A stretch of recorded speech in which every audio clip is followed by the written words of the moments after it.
Okay. Good evening, one and all. I'm Shavik. I'm your host. First of all, I would like to thank Let Us Lead for giving me this wonderful and amazing opportunity. Let Us Lead. Let Us Lead is a platform by the student for the student. We help students to get internship in reputed companies. We also provide free space for students to enhance their leadership as well as communication skills, because our main motto is to unlock your potential. Thank you. With all this, first of all, I would like to kindly tell us about yourself and your amazing journey. Sure. So I have actually done civil engineering as my undergraduate, which is not exactly related to data science. So I did my engineering from IIT Madras, civil engineering from 2015 to 2019. And after that, I started working for AB InBev, Anheuser-Busch InBev, which is a consumer goods company headquartered in New York and Belgium. But I worked out of Bangalore, and I've been working there for the last 2 years in different projects. Loving my field as a data scientist, and very happy to share my experience and knowledge with the wider community. Thank you, sir. Thank you so much, sir. Sir, first of all, I would like to know that how data science is changing our life. Yep. So if you look at data science, right, it is a very, very wide field. It's applicable almost everywhere. Data science is used in healthcare. It's used in business. Within business, it's used in every field like marketing, HR, sales, and so on. It's also used in. Even if we look at COVID, then the predictions related to COVID, how the curve is going to look, when is it going to peak, this is all data science. So in a way, every aspect of our life can actually be modeled and predicted through data science. And this helps us get much better prepared, make much better decisions. Because if the government knows that this is how the COVID is going to look over the next few days or weeks, they can make preparations accordingly, right? So just imagine the kind of impact that data science can have in every aspect. Even businesses make decisions centered around data science. So in a way, it is changing every aspect because we have loads of data these days, and if we create some valuable insights, we can make very, very much better decisions than without data science. Yes, sir. Thank you so much, sir. The next question is, it's like maybe not a common question, or maybe a pretty common question. Like, does a data scientist need to be better at statistic than a software engineering, or and better at software engineering than a statistician? I mean, what's the main role of a statistics in this? Yep. In a way, yes, and this is actually something which is not a completely uncommon question. Data scientist kind of stands in between software engineer and statistician, because a data scientist is expected to do programming because we have to build solutions on our own, as well as a data scientist is expected to know statistics, mathematics, algorithms, because we have to build the logic behind the solution. We do not have a business requirement completely defined that, okay, this is how you have to build the software. So in a way, it's a blend of both. So yes, you have to be better than a software engineer in statistics. You have to be better than a statistician in programming. It's also in the middle of, if you look at, so you can actually classify jobs into technical roles and non-technical roles, right? So data science is actually in the middle of these two also, because you are a technical person. You are supposed to know maths. You are supposed to know programming. You are supposed to know tools, cloud. At the same time, you have to have domain experience. You have to have business expertise. You have to be a good storyteller. So in a way, data scientist stands in the middle of various different profiles. So in a way, yes, this is true. Thank you so much again. The next question is, what do you think makes a good data scientist? What are the qualities do we need to have as a student? Yeah. I think a data scientist should always consider himself or herself as a problem solver. It's not exactly about the number of tools you know or the number of algorithms you know. You should know how to solve a problem. If a problem is there, how can you clearly think about it? How can you formulate a solution? That is very important as a data scientist. And then obviously, once you start working, you pick up more and more skills. Having said that, being good with numbers, having strong mathematical foundations and understanding the back-end mathematics of data science is very important, because that actually helps you go beyond just normal modeling process that anyone can do. So I think strong mathematical foundations, comfort with number crunching, and of course a problem solving mindset. These three things are very, very important, along with the ability to understand what is required. Because see, not everyone is a data scientist, and you will be working with a lot of people who, the ones who are making decisions based on your insights, they will not be data scientists. So you should be able to connect the technical aspect of it with the business aspect of it very well through your storytelling skills. So I think four very important things are storytelling, mathematical foundations, number crunching, and problem solving. So let's come to the problem solving. When was the first time you took a problem and you found out the solution for this? Yeah. So it was when I went for an internship, and over there we were supposed to basically optimize the portfolio of a stock investment. So if we have a certain amount of money and we have to invest in different stocks, how to optimally allocate our resources so that the risk is minimum. And then for that, in data science, every problem can be solved through 100 different methods. You can approach the problem in so many different ways, and not all the ways can be ruled out in the beginning. In many cases, you actually have to try and fail and then reject. So in many cases, data science ends up being a hidden trial process. So we did a lot of research, we read a lot of papers, we tried a lot of methods, and then finally we were able to come up with a reasonable algorithm to optimize the portfolio. So that was actually my first exposure to data science in that internship, and that was the first problem that we solved, I and my co-interns. That's amazing. Sir, according to you, kindly tell us your top 5 prediction for the next 20 years in the field of data science. Yeah. I think one big prediction that I would like to make is probably not probably not everyone will be expected to know hardcore data science. Not everyone will be expected to know programming or complex algorithms, but I think at least basic data analytics or an analytical mindset, a good comfort level with numbers, and reading and understanding visualizations. That is something that which will be expected out of every individual who is working in a business. So this is going to become like a citizen data scientist. So we use this term citizen data scientist for people who are not really data scientists, but they are still comfortable with some concepts. So I think everyone will be many more people will be expected to be citizen data scientists so that they can appreciate what's going on. And then apart from that, I think data scientists will be expected to become a lot broader than what they are expected today. So I think in future, just knowing mathematics or just knowing coding or just being able to build models won't be enough. You should also be comfortable with ML engineering, as in deploying your models on the cloud and building end-to-end solutions. You should also have at least reasonable exposure to data engineering and some other aspects, so that you can think of a project pipeline from one end till the other and not just the modeling process. So this is also one thing that I'm expecting. And apart from that, I think data science is gonna come up in every field. It's already coming up in every field, and but still most of the companies are in very, very nascent stages.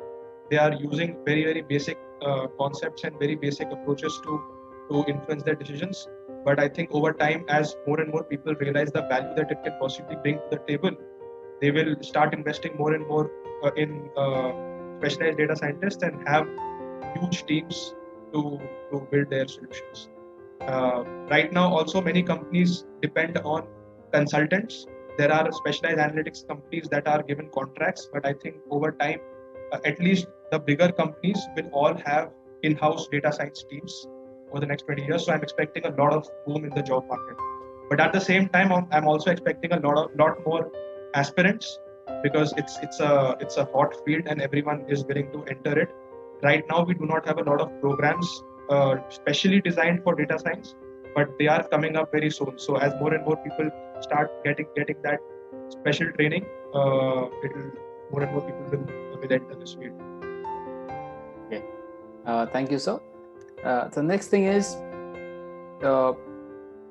what was the last data mining book or article you read? Data mining. I read some article on web scraping actually. So web scraping is basically getting some data from a website. So let's say if you go to a website XYZ, I would not want to name any website here, and then there's a lot of information out there. You can either go and look at the entire website and copy and paste it into an Excel or whatever document, or you can build a scraper to scrape that information. Now all this scraping is not particularly legal, so you have to go through their clauses and make sure that it is legal for the website that you're doing.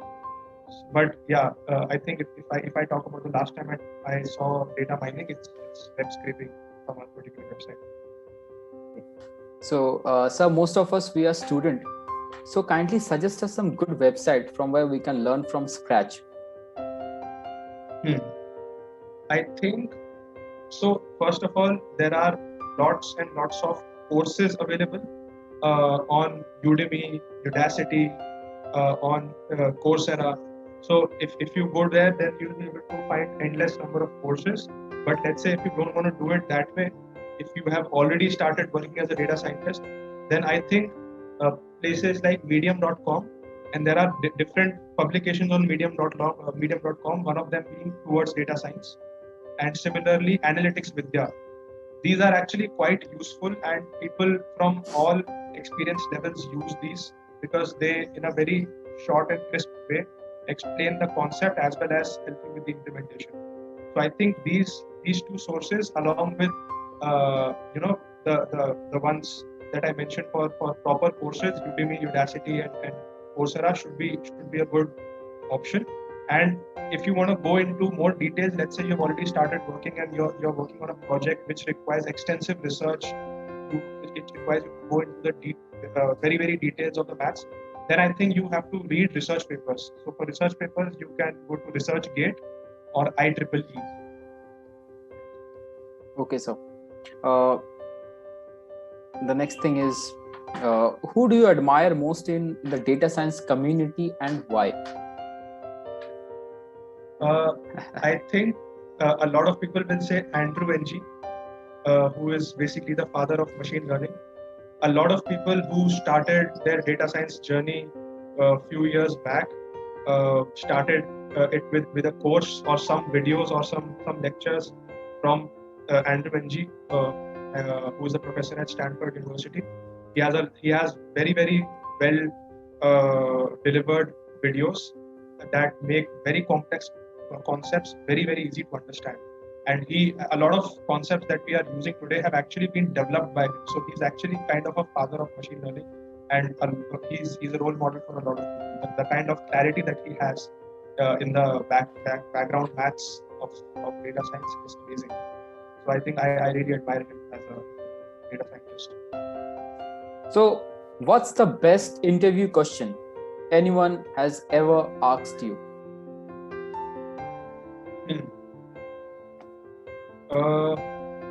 So I have not given a lot of interviews in data science, to be very honest.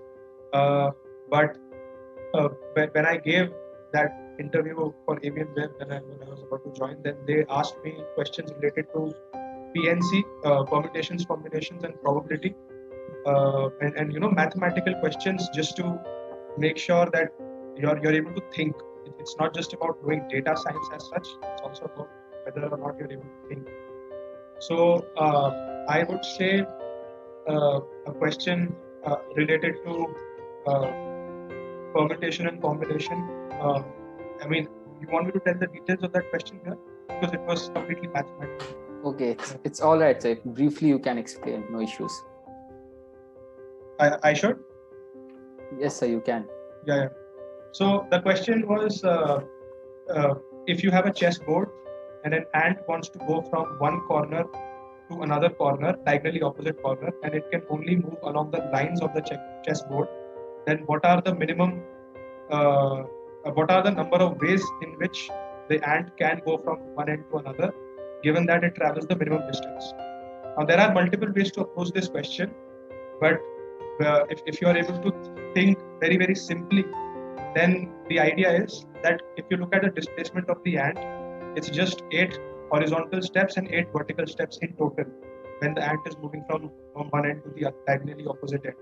So 8 horizontal and 8 vertical, you can imagine this as 8H and 8V. And the number of ways you can arrange 8H and 8V together is basically the number of types of paths that the ant can possibly have, right? So it was just a normal proper PNC concept that we learn in 11th. It will be 16 factorial upon 8 factorial, 8 factorial. So the beauty of this question was that it was very, very simple concept that everyone knows in and studies in class 11. But it's just that how to translate the question on a chessboard into a question of, ordering of H's and V's. So yeah, I personally like that question. Okay, nice. Being a student, how can I think like a data scientist? As I said, it's think always from problem solving mindset. A lot of people ask how to enter analytics, how to enter data science. So I think it's not just about knowing how to code or knowing how to implement a machine learning model, because you have tons of codes available online that anyone can explore, copy, paste, and anyone can implement a data science model on a data set and try to boost its accuracy by some of the set procedures. But it's not about that. It's not just a competition where your leaderboard is defined based on your accuracy. When you're actually solving data science problems in a company or in an organization, you have to do it to generate maximum value and actually solve your problem. So for that, as I said, always think from problem solving mindset. Don't think whether it's sophisticated or complex enough, because you don't have to wow anyone by the kind of mathematics or algorithms you're using. You have to deliver value. You can choose to keep it simple as long as it solves your purpose. So I think if any student, if student wants to develop a data science kind of mindset, then problem solving mindset is very important, which is why many companies place a lot of importance on aptitude tests or aptitude related questions, because that is very important. And then of course work on your mathematical foundations, because that is going to form the basis for all the concepts. Data science is an ocean. You'll always have to keep learning. You can never say that I know data science. So, but you will be able to learn properly only when your mathematical foundations are strong. So make sure you are comfortable with maths and with numbers, because sometimes you will be doing so much number crunching in Excel or in Python or in whatever tool that you should be able to process so many numbers, so many values. So you have to be comfortable with that. Okay. Sir, one thing you are most proud of being a data scientist? As a data scientist, one thing that I'm proud of and one thing that I'm the main reason why I'm very happy with this field is because, unlike most of the other jobs where people start getting bored after a point because things become redundant, you're doing the same thing again and again. In data science, you usually don't get bored, because, as I said, data science is applicable in every field. And then today you're doing a data science project to solve one business problem. Once it gets finished, you move to another business problem. So you're learning, there is some new thing to learn. There is a new business domain that you have to explore. And then you go to the third project, and then a completely different area of business that you learn. In every project, you are working with different people, interacting with different people, working in different environments, working on different tools, using different algorithms, using different concepts. So things keep changing. So usually things don't become redundant in data science, which is why I don't think people will get bored in this field very easily. So that is one. And then another thing that I'm very proud of is this is a field where you can be a student all your life. So you are supposed to keep learning, keep reading. It has a lot of scope for research.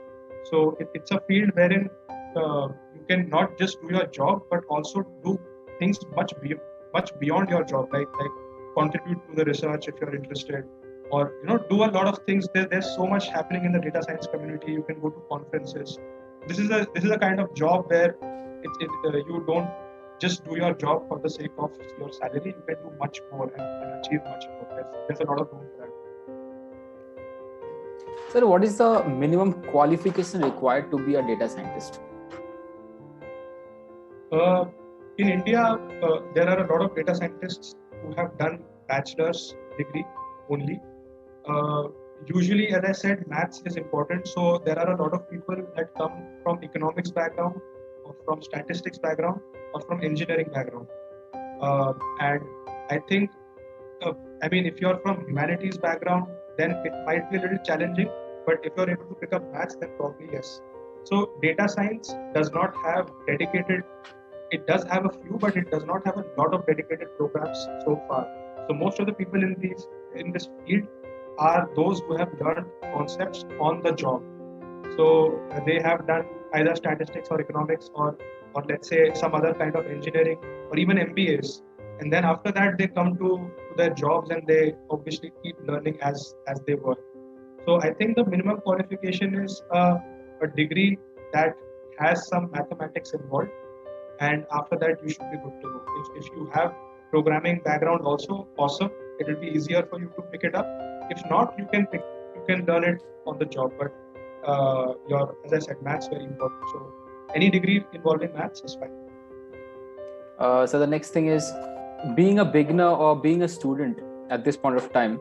This is a pretty common question. Like, do I really need to be good at programming, or just knowing the algorithm and maths behind the stuff is more than enough to be a data scientist?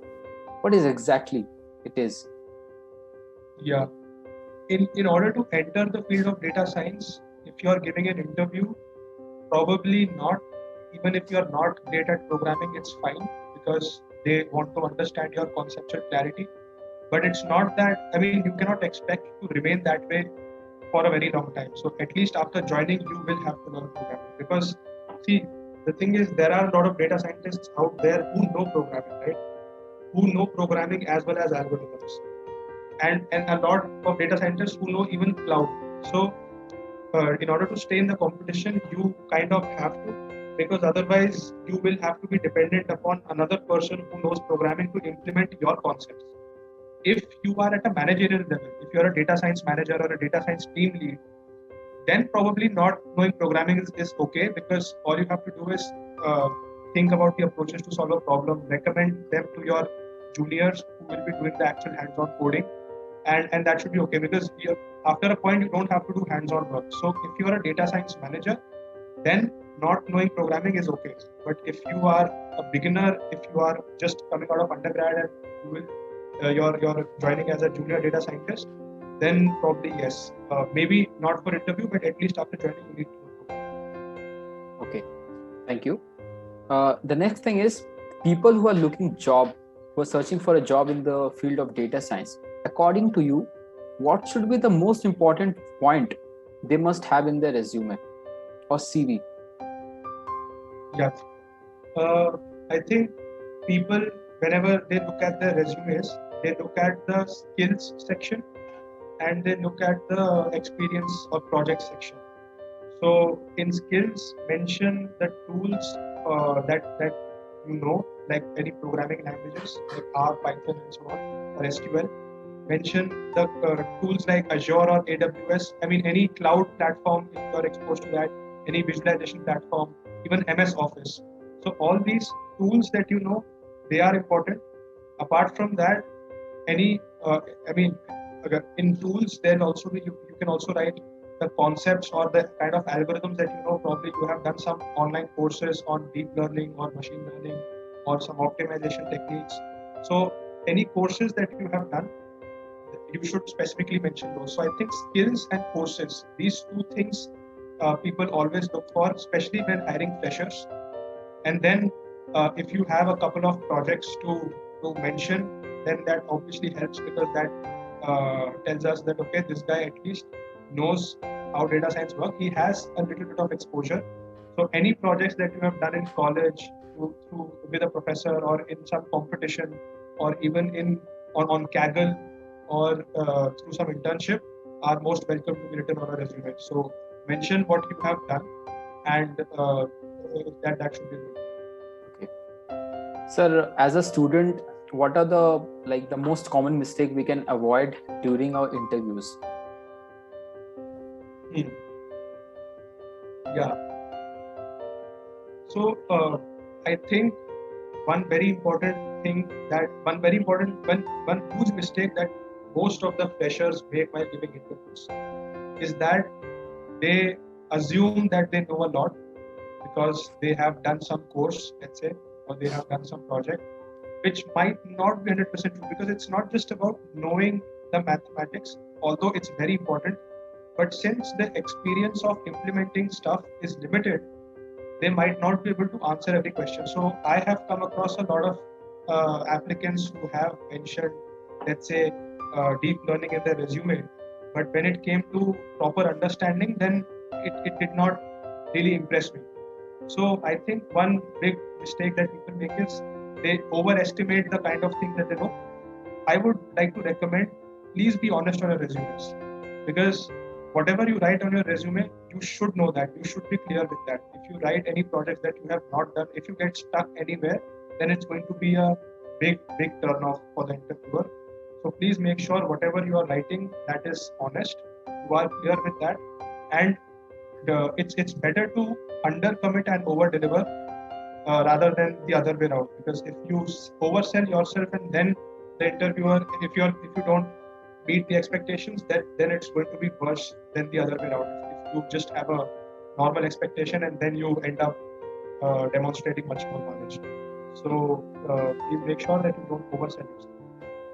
Thank you so much, sir. So before wrapping our session, I would like to know, what was that mantra or that motivation which drives you for becoming a data scientist? For me, one big reason I decided to come in this field was because my college seniors, or actually in general, if you watch all these movies, then you will realize that a lot of people get bored with their jobs. And I just wanted to come in a field where the likelihood of getting bored was a little lower. The work wasn't that repetitive, and at least I would feel that, okay, I'm learning something. So it's very important that you're not doing your job just for the sake of your salary, but actually it's adding to your knowledge, it's adding to your IQ. You're learning something, you're improving some skills. You have some new things to look forward to. So keeping that in mind, I thought data science is going to be a good field, because, as I said, there is so much to learn. It's an ocean. You can always keep learning on the job, and you can always keep implementing new things. There's a lot of room to do research, to do things much beyond your job. That kind of keeps me going. So far, I have not regretted my decision. So I think I'm very happy to be here. Thank you, sir. Thank you for joining us. And this is for our viewers. Those who are watching us, do subscribe our channel and hit the bell icon for further notification. Stay tuned, stay safe. Jai Hind. Thank you, sir. Thank you.